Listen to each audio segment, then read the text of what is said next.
Hi guys, so this is number 5 of the 100 head study challenge that I'm working on, and in this video I decided to draw James Harden. I'm using the same illustrational techniques as I used in the previous two videos. So this is going to be somewhere in between the two techniques, and as you can see, I'm constructing the image with an underdrawing.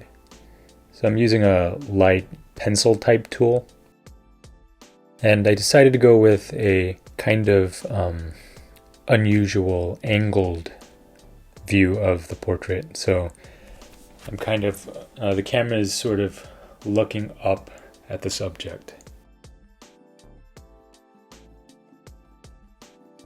So when you're drawing something like this, it always helps to simplify the head into a ball shape. So I think about a basketball and what the lines do when they're rotated at a certain angle. And that seems to help me figure out the composition and the structure of the face.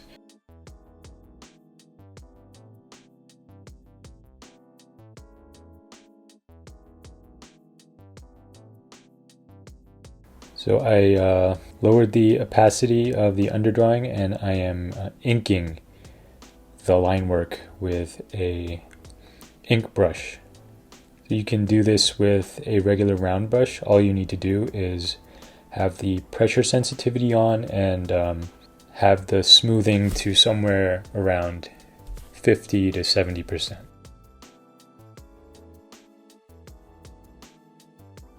And because I constructed the underdrawing already, I'm really like just going bold with the line work.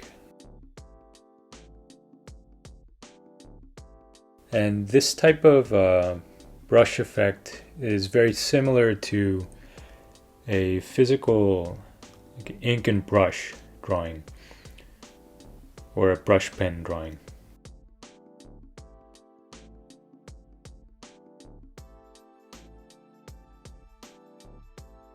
So when it comes to constructing an image like this, I'm thinking about the contrast between large shapes and small shapes. So as you can see, the block of the beard is a really big shape, but within the features, I'm using a lot of smaller shapes, shorter lines, to kind of capture the details.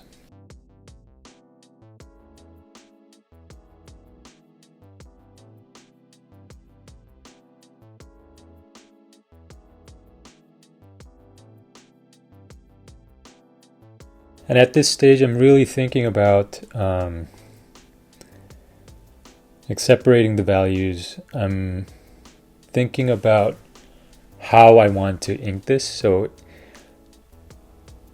mainly this stage, I am focusing on the finished quality of the lines, but I'm also thinking about how I want to color this. So the line work is also a prep for the later inking stage.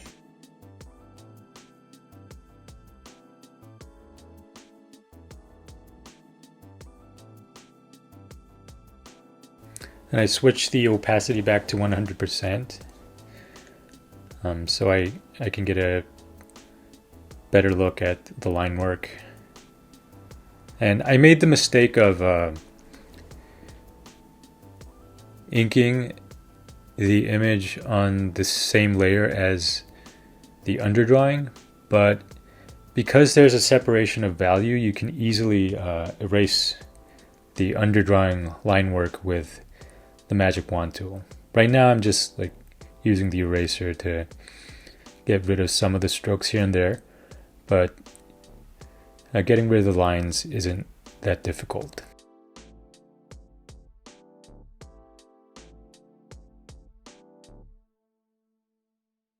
So after I adjusted the position of the head, I'm erasing some of the messier lines, and I'm moving on to the inking stage, or the coloring stage. And like I did with previous paintings, I always establish the darks first, or at least I try to. And there's no absolute way to work, but I believe in general this is the best way to do it.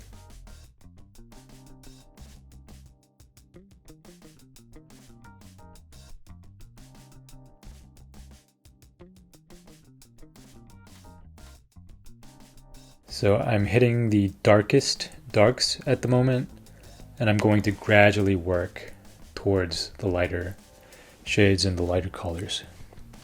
So this image, I'm going to use a cooler palette for the darks, and then a warmer color for the skin tones and the lights.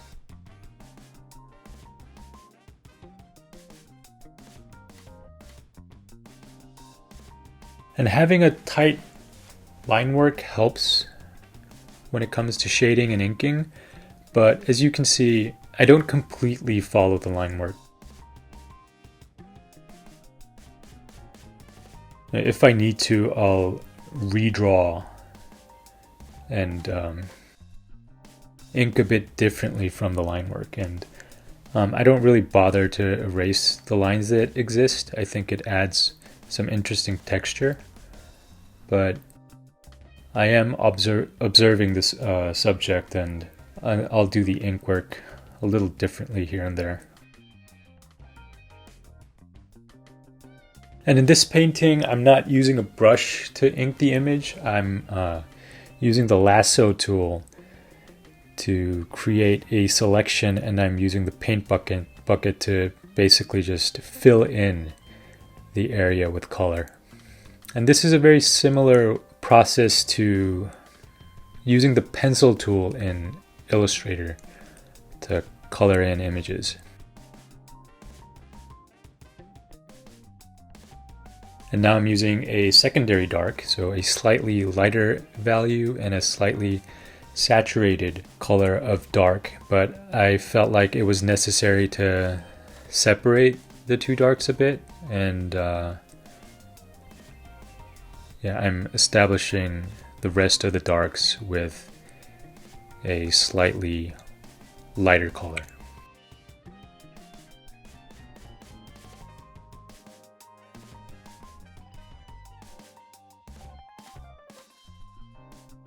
And I'm sticking with the same cooler hue for the second dark.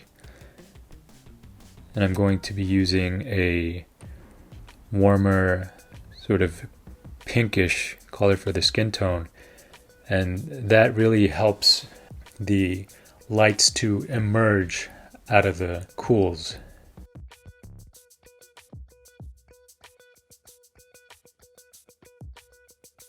So I'm using that, darker pinkish, sort of purplish mid-tone.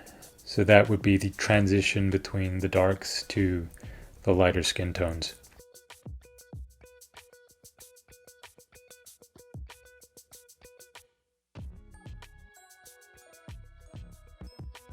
And for an illustration like this, you obviously need some practice to group values, because I'm really simplifying the color scheme. So I'm only using 4 to 5 colors in total. And as you can see, I'm grouping some of the transitions.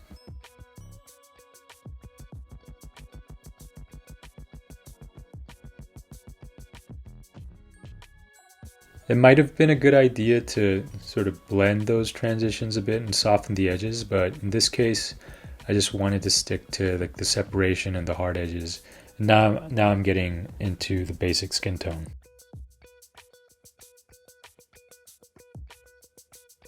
And as a huge sports fan, I've been drawing a lot of athletes.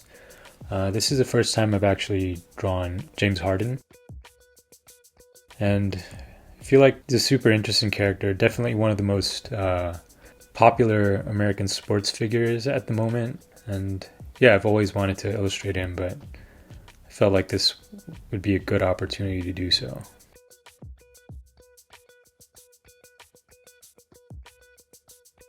Now I'm establishing the lights, and I transitioned back into a slightly cooler hue.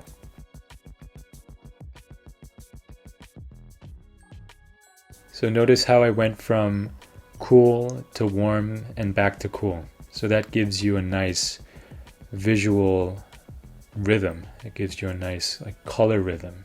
And that's something to think about. Because the warms and cools have so much contrast, it makes the image pop.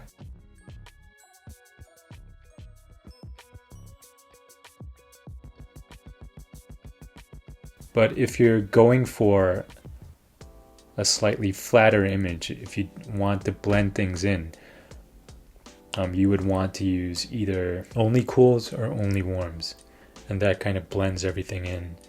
And if that's something that you're going for visually, keep in mind that different temperatures of color tend to have more dimension.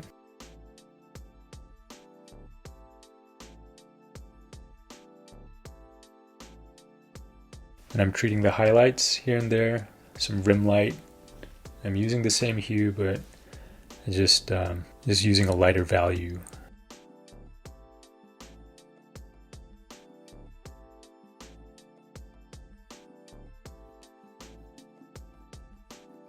And like I mentioned, I'm not exactly following the line work when I'm coloring in the image. And I think that adds some interesting textures here and there.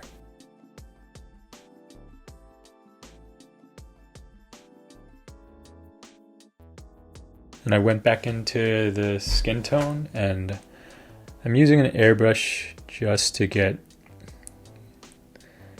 the image to have a better sense of light. So I locked the layer and I'm just slightly painting over the skin tone.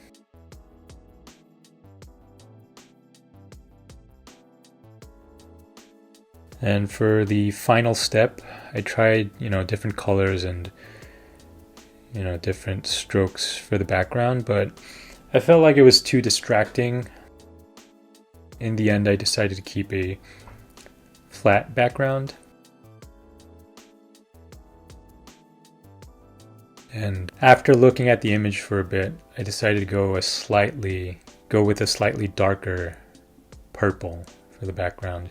And for the final step, I zoomed out of the image, took a look, and wanted to check how it looked at a smaller scale. And that's always important, like I mentioned earlier in other videos. You always want to scale down the image and see if the image works from afar. So that gives you a stronger first read. And I think the sense of lighting came out pretty good. I like the first read, so I'm pleased with the result.